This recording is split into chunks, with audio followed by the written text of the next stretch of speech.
ይሄ ዲያቆን ኢምራንን ለምን እንደሚፈራው ያልገባችሁ ሰዎች ይሄ ቪዲዮ ወላሂ እንዳያመልጣችሁ፣ የምሬን ነው። ላልገባችሁም ሰዎች ደግሞ ሼር ኮፒ ሊንክ ያደርጋችሁ ለብዙዎች እንድታደርሱልኝ ይፈልጋለሁኝና ቪዲዮውን እስከመጨረሻው ተከታተሉት። ፍቅር ሲዝም ቤት ተገናኝተው ነበርና ሁለቱ ስለ መለኮት ስለ አምላክ እናውራ ሲባል እሱ ስለ ህፃናት ጋብቻ ነበር ማውራት የሚፈልገውና እስቲ ቪዲዮ ልጋብዛችሁ። 3 ደቂቃ ነው። ሼር ኮፒ ሊንክ አድርጉ ያልገባችሁ ሰዎች እንዲገባችሁ ስለፈለኩኝ ነውና ለምን እንደሚፈራው ክሊር ያደርግላችኋል። ተመልከቱት። ዲያቆን ሰላም ብያለሁኝ። ኡስታዝ እንዴት ነህ? ሰላም ነው። ከስንት ጊዜ በኋላ ተገናኘን። ከቪዲዮ መልሶች በኋላ አግኝቻለሁኝ። እንዴት ነህ ወገናችን? ሰላም ነህ? እግዚአብሔር ይመስገን። ኦኬ ወገናችን እፎይ፣ ዛሬ ያው ተገናኝተናል በአጋጣሚ። ስለዚህ በአንድ ርዕስ ክርስትናም ላይ እስልምናም ላይ ያማከለ ርዕስ እንመርጣለን። እኔ ዛሬ አግኝቻለሁ። ዛሬ ወላሂ አልተውህም እፎይ፣ የትም ብትሄድም አታመልጠኝም። ዛሬ ቆይ ተረጋጋ። ገና ስንጀምር ዛሬ ብዙ ነገሮችን በታች ከማውራታችን በፊት አምላክህና ዲፌንዳክ አንተ የምታመልከውን አምላክ መጽሐፍ ቅዱስ ላይ ያለውን ኢየሱስን ና ድፍረት ካለህ እኔ ጋር አውራ መጀመሪያ። ለምን ይሄ ድነት ነው። ስለ አምላክ ማወቅ አለብህ መጀመሪያ። ስለ አምላክ ካስተማርኩ በኋላ ቀጥለህ ደግሞ ስለ ፔዶፊሊያ ታወራለህ። ሰዓት ጋር ብቻ ጋር ተጋቡ ድነት ሊሆን አልችልም። ሰዓት ተጋቡ ለኔ ምንም የሚፈይደው ነገር የለም። ግን በክርስትና ማሳያለሁ። መጀመሪያ ግን ወገናችን ዲያቆን አምላክህን ማወቅ አለብህ። እዚህ መጽሐፍ ላይ ያለውን ኢየሱስህን በደንብ አድርገህ መማር አለብህ። እስልምና ነብዩ ሰለላሁ ዐለይሂ ወሰለም ትክክለኛ ናቸው ወይስ ኢየሱስ የሚለው አንተ መጽሐፍ ውስጥ ያለውን ኢየሱስ እናወራለን። አምላክህን አላወራም፣ ስለ አምላክ ያልወያይን። እኔ ግን ከወገበታችን የሚፈልገው ያ ነው ያለው። ኦኬ ያ ጀማ እንግዲህ ለዚህ ሰውዬ እድል ሰጠው።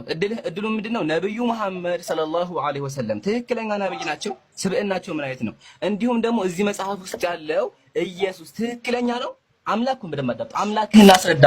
አምላክህን እፎይ፣ አንተ ዲያቆን የምታመልከውን አምላክ ና አስተምር፣ መጽሐፍ ላይ ያለውን ኢየሱስን ና መልስ ሲባል አይ መጀመሪያ የማወራው ስለ ህፃናት ጋብቻ ነው። የምሬን ነው። መጀመሪያ እኮ አምላክህን ማሳየት አለብህ። በቀራችን የምታመልከው አምላክ ትክክለኛ አይደለም ወገናችን። የምታመልከው አምላክ ትክክለኛ ሰው ነው። ያ ሰውዬ ትክክለኛ ሰው አይደለም። በመጽሐፍ ቅዱስ ውስጥ ያለው ያ ሰውዬ መጽሐፍ ቅዱስ ውስጥ ያለው ትክክለኛ አይደለም። ስለዚህ ወገናችን ምንም መፍራት የለብህም። በአምላክህ ማፈር የለብህም። በአምላክህ ሳታርፍ እዚህ መጽሐፍ ላይ ያለውን ኢየሱስን እዚህ መጽሐፍ ላይ ያለውን ኢየሱስን ምን አይነት ስብዕና አለው የሚለውን ላሳይ። ጣዖት አምላኪ ነበረ፣ እሱን ላሳይ። እሱን ከተመለከትን በኋላ የህፃናት ጋብቻ አልኮል ላይ እናወራለን። የፈራኸው አንተ ነህ። ገና ስንጀምር ፈርተሃል። ግን ወላሂ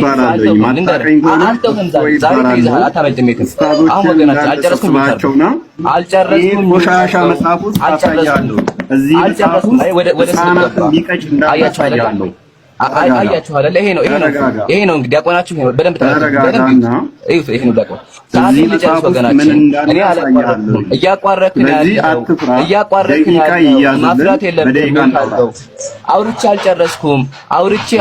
ጨርስ ታወራለህ። መረበሽ የለብህም። አያችሁ ይሄ ዲያቆናችሁ ይሄ ነው ዲያቆናችሁ አላህን ሊያስረዳ የማይችል በጀመህ ሐሳብ ተናግሬ አልጨረስኩም። ልናገር አቋርጦኛል። አያችሁ አይደል? ይሄ ነው በደንብ እፎይ ማለት በደንብ ይሁት። ይሄ ቁርአንን የሚፈራው ለዚህ ነው። በቃ ስለ አምላኩ ማውራት አይችልም ልጁ። ክርስትናን ምንም የሚያውቀው ነገር የለም፣ ምንም ማለት ነው። እውቅና ሰው ስላወቀው ነው እንጂ እና ጀለስ ክርስትና ላይ ምንም የሚያውቀው ነገር የለም። ገባችሁ አይደለ? ብዙ ሰው አወቀው ታወቀ እንጂ አዋቂ አይደለም።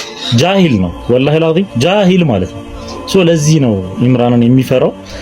ያልገባችሁ ሰዎች አይ ቲንክ አሁን ላይ ገብቷችኋል ብዬ አስባለሁ። ቪዲዮ ሼር ኮፒ ሊንክ አድርጋችሁ ለብዙዎች አድርሱት። ሰላም አለይኩም።